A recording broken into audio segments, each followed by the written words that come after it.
बिस्मिल्लाहिर्रहमानिर्रहीम। अस्सलाम वालेकुम नाज़रीन, उम्मीद और दुआ करता हूँ कि आप लोग जहाँ जहाँ पर होंगे खैर आफियत से होंगे। नारिन, पिछले चंद दिनों के कुछ इवेंट्स मैं इस ब्लॉग में आपके सामने रखूंगा और उससे आपने और मैंने कुछ समझने की कोशिश क्या करनी है कि क्या वाकई में तहरीक इंसाफ के ऊपर जो पकड़ धकड़ या तहरीक इंसाफ जो ज़ेर अताब थी, क्या वो कुछ सख्तियाँ कम होने जा रही हैं।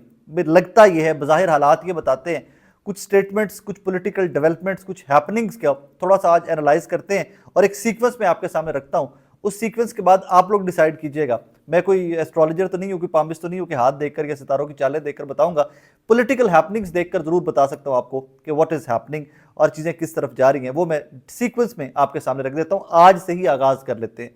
आज सबसे बड़ी डेवलपमेंट मेरे नजदीक एक एनओसी मिलना है पाकिस्तान तहरीक इंसाफ को, जो अब जिस जगह वो जलसा करने जा रहे हैं इस्लामाबाद के सबर्बन एरियाज में, उस जलसे का एनओसी मिलना बहुत बड़ी डेवलपमेंट है। उसमें टेक्निक क्या है, आप या कोई भी मेरे से सवाल ये अगला पूछेगा कि यार एनओसी तो पहले भी मिलते थे, एक रात पहले कैंसिल कर देते थे। तो यही टेक्निकल पॉइंट है, यही बड़ी बात है कि माजी में रिसेंट पास्ट के अंदर तहरीक इंसाफ को जहां जहां पर एनओसी मिला जलसा करने का, वो एक आधा दिन पहले, 2 दिन पहले जलसे से कैंसिल कर दिया गया। अगर हुकूमत ने इजाज़त दी भी थी तो फिर भी इनको इजाज़त नहीं मिली कि जनाब आप जाकर जलसा जुलूस कर लें। इनको परमिशन नहीं मिली। वो भी अभी रिसेंटली आप देख लीजिए कि अभी रिसेंटली इनके साथ क्या हुआ। और उसके एक दिन पहले कह दिया कि जी चलो यहाँ से फ्लाम बैग मिल गया एंड ऑल दैट। अब जो एनओसी मिला है वो इतना डिटेल्ड एनओसी मिलता है, तहरीक इंसाफ को मिला है, या इतना वो डिटेल्ड प्लान मिला है, इतनी डिटेल्ड परमिशन मिली है जिस तरह माजी में मिला करती थी किसी ज़माने में, कि अब आप कह सकते हैं कि इंतज़ामिया जो है वो तहरीक इंसाफ के जलसे को सपोर्ट कर रही है, फैसिलिटेट कर रही है, या उनकी मुआवनत कर रही है, या उनके लिए आसानियाँ कर रही है कि बाकायदा रूट मैप दिया गया कि आप फलां जगह से आएंगे तो ये रूट है, फलां जगह से आएंगे तो ये रूट है, फलां जगह ब्लॉक की जाए, फलां जगह ब्लॉक की जाए, फलां जगह ब्लॉक की जाए, फलां जगह गाड़ियों की पार्किंग है। तो ये इससे लगता यह है कि इंतज़ामिया का attitude towards Pakistan Tehreek Insaf eight once या यकसर बदल गया हुआ है इस एक पॉइंट के ऊपर आकर। मैं डिटेल में फर्दर पॉइंट्स भी आज आपके सामने रखता हूँ।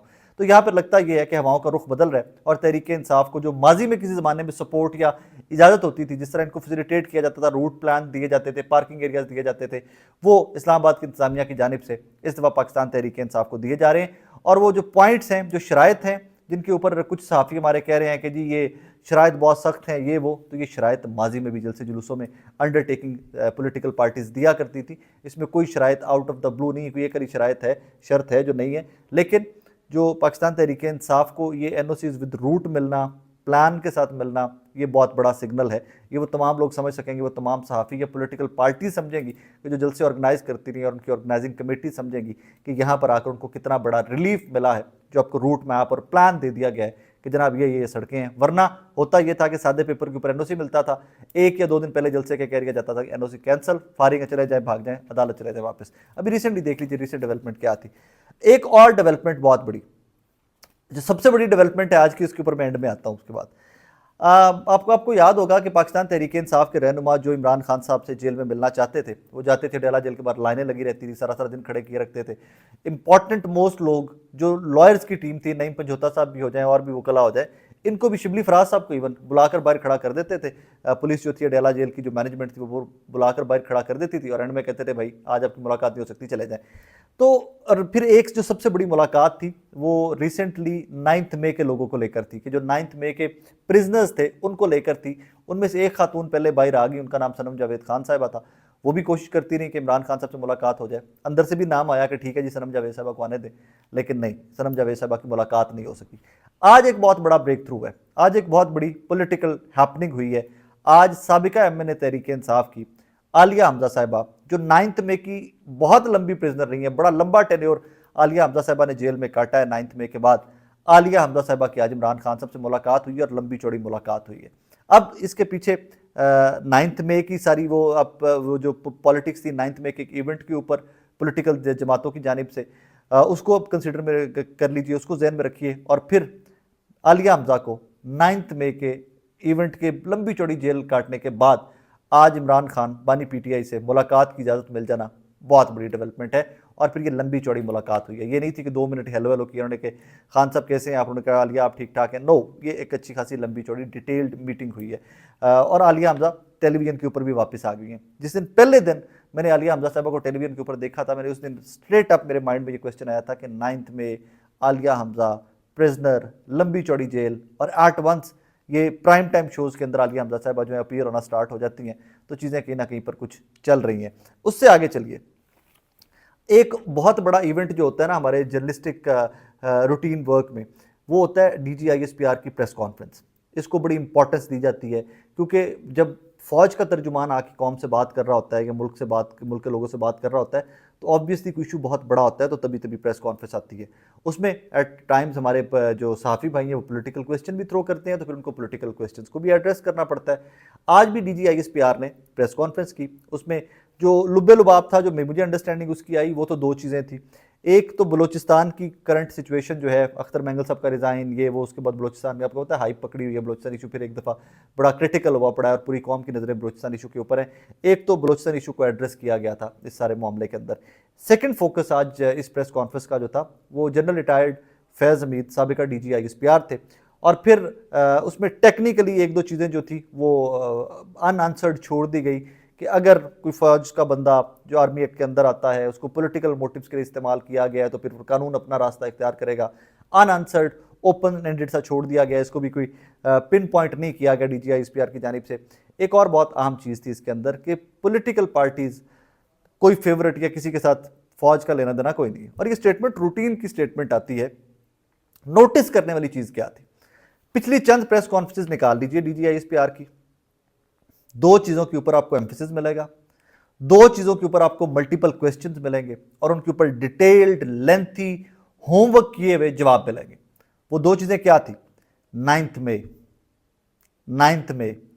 डिजिटल दहशतगर्द। आज की प्रेस कॉन्फ्रेंस में दोनों चीज़ें माइनस थी। आज की प्रेस कॉन्फ्रेंस के अंदर ना डिजिटल दहशतगर्दों के ऊपर ज़्यादा बात की गई है, ना 9 मई के ऊपर बात की गई है। तो यहाँ से भी लगता है कि कुछ पॉलिसी शिफ्ट या इतना इंपॉर्टेंस नहीं दी जा रही, अब इसको इतना इंपॉर्टेंट नहीं रह गया हुआ कि डिजिटल दहशतगर्दों को एड्रेस किया जाए, क्योंकि ऑब्वियसली बलूचिस्तान का इशू बहुत बड़ा इशू था। इसके ऊपर कुछ जो सियासी पंडित है ना, फवाद चौधरी साहब जैसे, तो उनकी स्टेटमेंट्स पढ़िए, आपको मौजूदा सर्कमस्टांसेस समराइज करने में या उसको आसान लफ्ज़ों में समझने में बहुत मदद मिलेगी। फवाद चौधरी साहब को थोड़ा सा इसके ऊपर पढ़ लीजिएगा, क्योंकि उनका tweet right after press conference आया था, तो वो आपको समझने में, आप ज़रा डॉट से डॉट जोड़ते जाइएगा, आपको समझने में बहुत सारी आसानी हो जाएगी।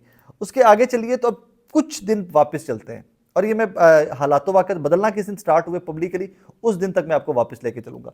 कुछ दिन पहले की स्टेटमेंट है, और अब ये जियो टीवी न्यूज़ ब्रेक करता है, मैं इसके ऊपर पहले भी बात कर चुका हूँ, आज दोबारा उसके ऊपर थोड़ा सा बात करते हैं कि मुस्लिम लीग नून ने या नवाज शरीफ साहब ने पाकिस्तान तहरीक इंसाफ से गैर मशरूत मुज़ाकरात या इंगेजमेंट, निगोशिएशन, रवाबित बहाल करने की बात की है कि जी, और फिर इसके पीछे स्टेटमेंट वो थी कि तमाम इदारों को, तमाम सियासी जमातों को मौजूदा मौशी सूरत हाल से निपटने के लिए इकट्ठे फैसले करने पड़ेंगे।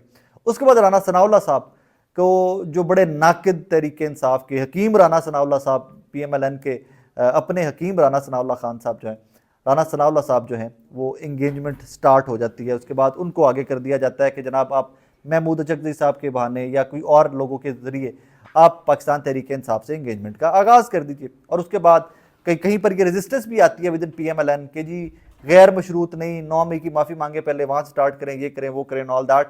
तो उसके ऊपर भी इस्लामाबाद के सर्कल्स में ये बात आम है कि हुकूमती वज़रा या हुकूमती सर्कल्स के अंदर से ही एक ग्रुप है जो चाहता है कि इंगेजमेंट ना हो, क्योंकि इंगेजमेंट होगी तो चीज़ें ब्रेक थ्रू होगा और चीज़ें आगे चल पड़ेंगी।